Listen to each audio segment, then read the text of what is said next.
La petite araignée est allée dans l'espace pour aider à empêcher la fin du monde. Mais quelle araignée? Et dans quel film? Voici ce que Brand New Day nous apprend sur Doomsday et Secret Wars. Attention, spoilers.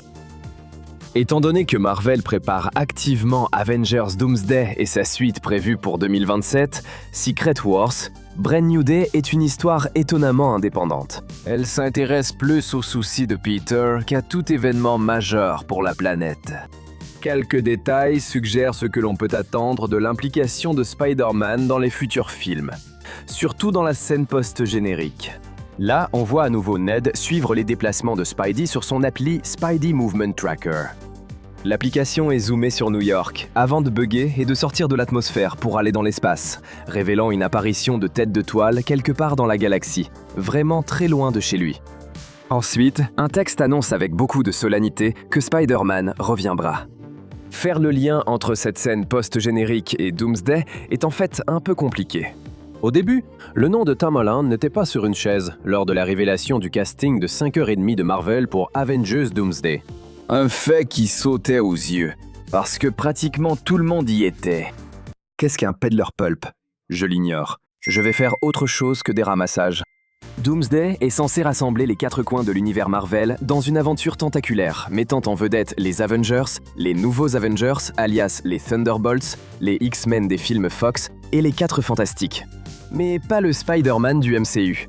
Du moins, pas à notre connaissance. Alors, si Peter est dans l'espace, qu'est-ce qu'il y fait? Très probablement, il évite les événements du Doomsday, pour une raison indéterminée dans l'univers. Brand New Day se déroulerait juste avant le Doomsday. Donc, s'il n'apparaît effectivement pas dans le film et qu'il n'est pas une révélation surprise, placer Peter dans l'espace, loin de l'action, expliquerait son absence. Peter ne resterait pas dans des cafés du Queens pendant que les plus puissants de la Terre gèrent des collisions multiverselles. Il ne le laisserait pas faire non plus. Les Avengers ont peut-être oublié Peter, mais ils se souviennent du seul grand timide costumé du lycée Midtown. C'est quoi ce truc? Tout le monde a un truc maintenant. Cette scène post-générique comporte 2 autres détails qui suggèrent que Spidey va passer son tour pour Doomsday, mais peut-être pas pour Secret Wars. D'abord, la promesse à la fin du film, Spider-Man reviendra, laissait les circonstances de ce retour étrangement vagues. En comparaison, regardez les teasers de Doomsday avec Thor, Steve Rogers et les X-Men, qui disent tous explicitement, avec des mots très similaires, que ces personnages reviendront dans Avengers Doomsday. Ne pas inclure cela dans la mention de Spider-Man ne semble pas être un accident. L'équipe marketing de Marvel est quoi qu'il en soit une machine bien huilée. Ils savent ce qu'ils font. À l'heure de cette vidéo, Spider-Man 5 n'a pas été confirmé, donc teaser son retour avec autant d'assurance sans lien avec Doomsday fait presque certainement référence à Secret Wars. Ensuite, il y a le fait que lorsque le traceur de Spidey se déploie dans l'espace, l'affichage montre apparemment un Spidey de l'espace comme deuxième icône. Si c'est le cas, on pourrait assister à une incursion d'un autre Spidey sur la ligne temporelle sacrée. Des rumeurs et des fuites suggèrent que Spider-Man de Tobey Maguire a un rôle à jouer dans Doomsday.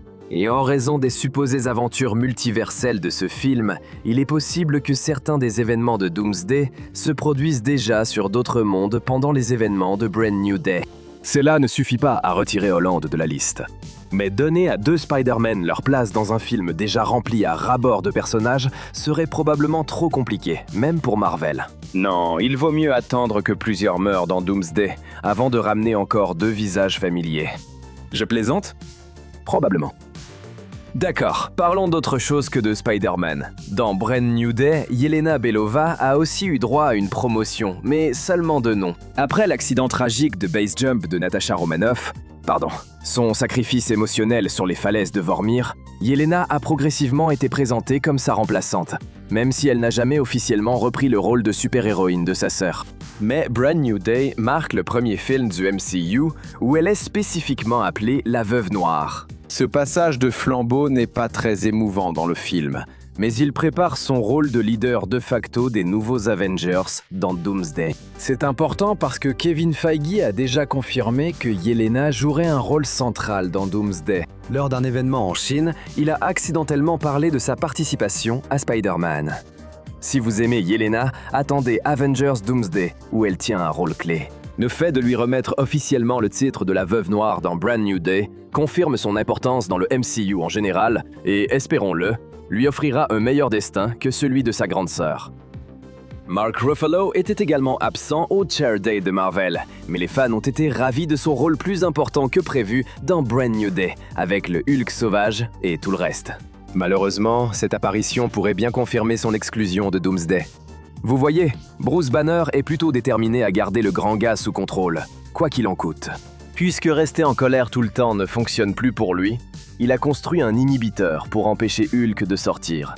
Si tu me vois déclencher ça, cours. Tout cela ne sert à rien quand Jean Grey entre dans sa tête et libère le géant de Jab, qui manque de tuer Spider-Man et le Punisher avant que sa fureur ne prenne fin. La dernière fois qu'on voit Banner, il est emmené en fauteuil roulant pour un traitement psychiatrique. On ne sait pas vraiment à quel point il est abîmé, physiquement ou émotionnellement, mais il est certain qu'il sera un vrai désastre psychologique, ce qui lui donne une excuse parfaite pour rester à l'écart des premières étapes des plans de Fatalis. Tout cela est-il purement théorique? Absolument. Tout cela pourrait-il être une énorme diversion, conçue pour que des gens comme nous tournent en rond indéfiniment? C'est très possible. J'adorerais voir Hulk apparaître dans Doomsday pour se battre contre la chose, ou quelque chose comme ça. Mais d'après ce que montre Brand New Day, cela ne semble pas très probable.